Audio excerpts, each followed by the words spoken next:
Welcome to What's Cooking. I'm Rebecca Fliszar, the registered dietitian with the Heart's Beat Back Heart of New Holland project. Tonight we're going to talk a little bit about some of those recipes that you just aren't quite ready to tackle. But you know, having a great breakfast for your kids or for yourself on the way out the door is so important that we're going to take the time to go over a few baking basics. We're going to make some great recipes. We're going to incorporate a lot of fruits into these, and as well as we're going to have some Canadian bacon, we're going to have some onions, we're going to have some peppers. You'll be amazed at what we can do with a breakfast food. So keep your eye. We're going to use some pretty creative recipes, and we're going to have some really good tasting things tonight as well. So the first thing we're going to start off is blueberry buttermilk bread. All right. So obviously we're going to have some buttermilk in there. We're going to put in a nice quantity of blueberries, and then we're going to use our whole wheat flour. Now, when baking with whole wheat flour, you will find that you can't just use the whole wheat. It just doesn't always turn out as well. You can, not always as good. So we're going to have a mix of some regular flour as well as our whole wheat. We will be using regular eggs. Using egg substitutes when baking just doesn't work. They're not going to stand up. Remember, eggs contain lecithin. That's your binder. It's going to hold it all together. So as much as we like to use the egg whites that will keep your cholesterol down, not in these recipes. But when you look at the portion sizes, we're only using 2 eggs. Distribute your cholesterol throughout the entire loaf. You're still okay.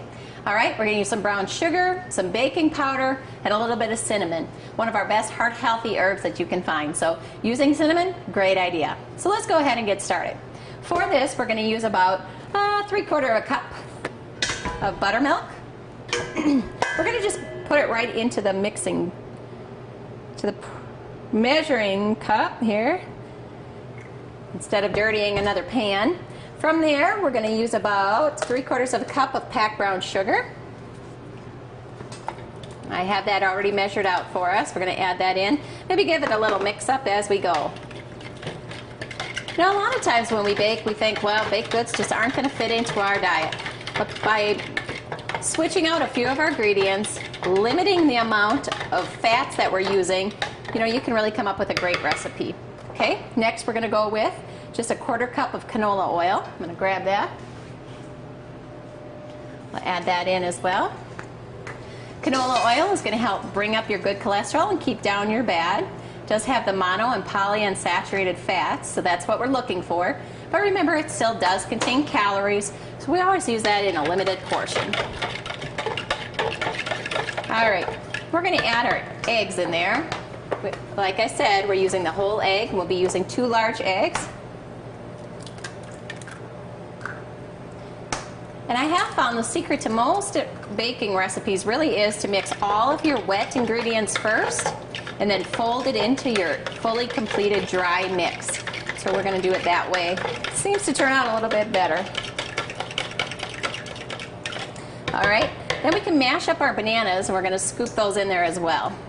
We're going to just use 3 of them. You can use a ripe, but you don't want to use overripe. This isn't banana bread.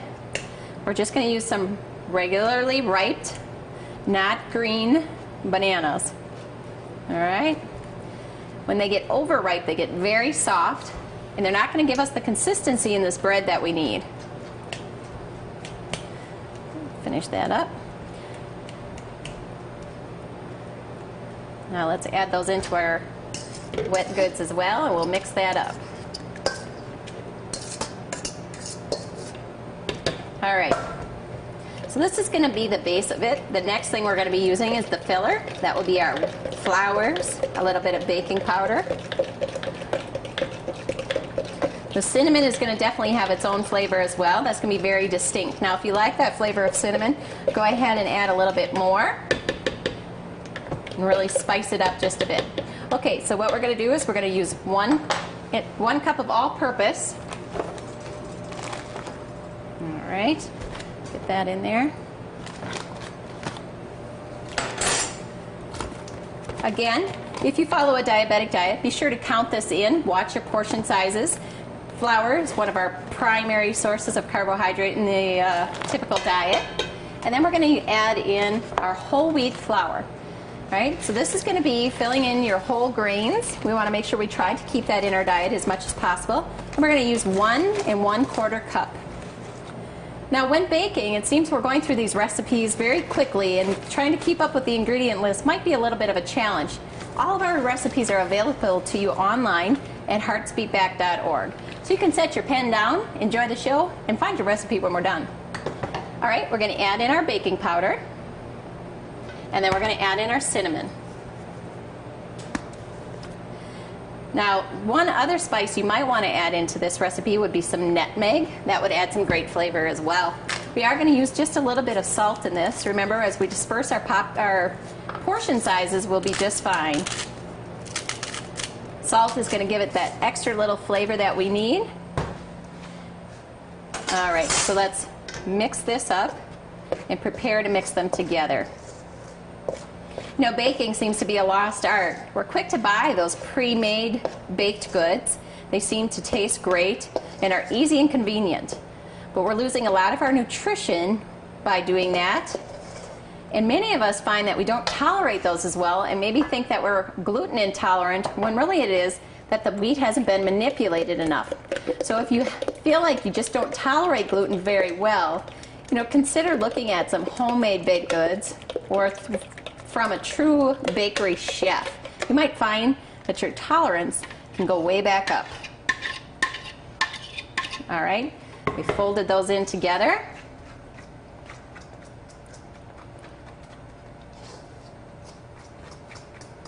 Now the banana, you can see, is still a little bit chunky, which is fine. That's going to smooth out a little bit while we're baking.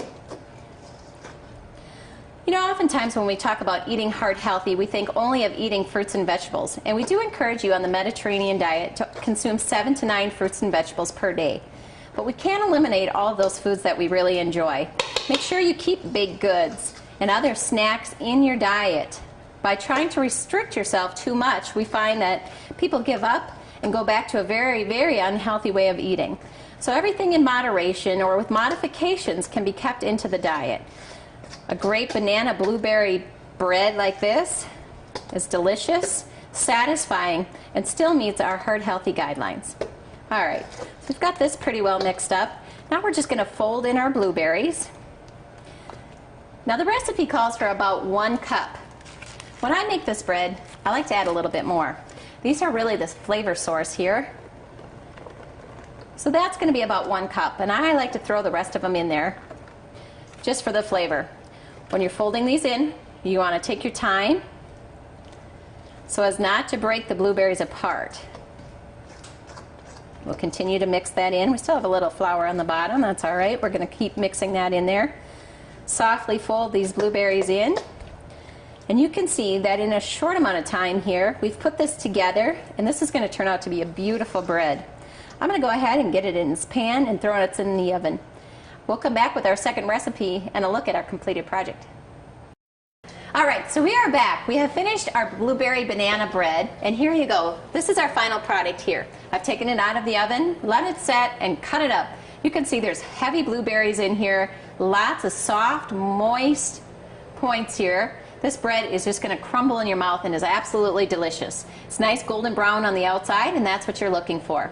This bread is not only going to fill you up, but it's going to provide a fruit serving as well. How often can you say that about your bread? All right, our second recipe now is something that you can actually make ahead of time. We're going to make it at night, put it in the fridge, and throw it in the oven in the morning, and you're going to have perfect breakfast. Now, oftentimes when we think about muffins, we think of this. We think of blueberry muffins or poppy seed muffins. How often do you think about a Canadian bacon, green scallion, green pepper muffin? Well, that's what we're going to get today. Let's start with the base of the muffin. We're going to go and we're going to get 2 cups this time of our whole wheat flour. Remember, this is going to provide our whole grains. It's not refined, so you're going to have a lot more nutrients in this, a little bit of fiber. And then we are going to go ahead and counter that with 1 cup of our all-purpose white flour. All right? This helps it stand up just a little bit better. It is a little more gummy, and that's because it is refined, so we're going to add that in there as well. With that then, we're going to add in our baking powder. Baking powder does have a little bit of salt in it. Not as much as you would think, but we do have a little bit in there. So in most recipes, you can actually omit your salt. But because these are going to be nice and solid muffins, we want to make sure that we do keep our salt in this recipe as well. Okay, so we're going to go ahead and add in that 1/4 teaspoon of salt. When dispersed over the entire muffin recipe, that's a pretty small amount of salt going into your recipe. Okay, so we have the base here. Now we're going to go start adding in a few of our wet goods. We're going to add our 2 eggs. There's one. And then we're going to add our buttermilk. Now, if you don't have buttermilk at home, you can actually add a little bit of lemon and a little bit of vinegar to your milk and let it stand. It won't taste quite the same, but it is something that in a pinch is a good substitution for you to use. All right, now you can get a low-fat or a fat-free buttermilk. Don't let the name deceive you. It isn't based on butter. It is going to be a lower fat option. Just has that sour or long settled flavor to it. So not something you would probably want to drink straight. All right, now with this recipe, we're also going to add some canola oil, and we're going to be using a little bit of butter. Now again, butter is one of those foods that are automatically thought of as taboo when we're talking about a heart-healthy diet, but when used in small amounts, they're going to work just fine. Need a little more. And then we're going to use just 2 tablespoons of the butter. All right, let's get this folded in. Now, like I said, this is a pretty thick recipe. These are going to be solid muffins, and they're going to taste great. They're very filling and can add quite a bit of variety to your breakfast repertoire. Now, if you want to change out some of the vegetables you're using, feel free to do that as well. If you want to use cubed ham or even cubed chicken, that would work well. Canadian bacon is a little bit lower in sodium, lower in your saturated fat, so that's why that is called for in this recipe. But you can modify that just a bit. Add just these 2 tablespoons of butter, and that's really going to add quite a bit of flavor to this recipe as well. All right, so once we have this all put together, we're going to go ahead, we're going to make just a little bit of a cave here and prepare to fold in our vegetables and bacon. Okay, so we're going to cut about 1 bushel of our scallions to cut up this tips. Oh, about lost my green onion or green pepper there. Remember, you can use quite a bit of the scallion. Oftentimes we throw so much of it away, but you really can actually go all the way up on this food. I'm going to use calls for about 1/4 cup, but I like the flavor. We're going to add a little bit more in there as well. We're going to take our Canadian bacon, and dice that up. This is easily found in our stores and grocers. Check the different brands. Some are going to be lower in sodium, lower in your saturated fat, so keep an eye on your food labels.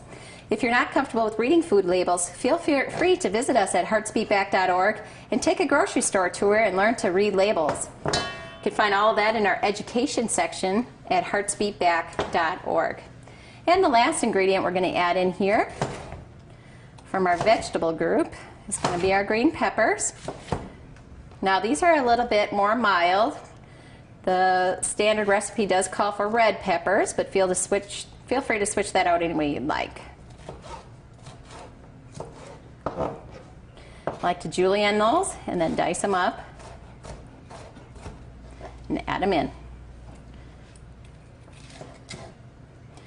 It calls for about half, so I don't have to be too careful with keeping things too neat and cleaning things up. There we go. And we'll do a little bit more. Again, the more of the vegetables you get in, the better. Then the last ingredient we're going to be adding to this recipe is actually going to be cheddar cheese. This is going to melt in the muffin. It's going to help bind things together.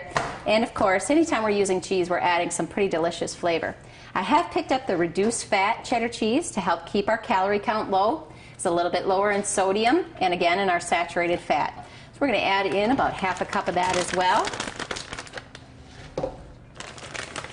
Right into our bowl.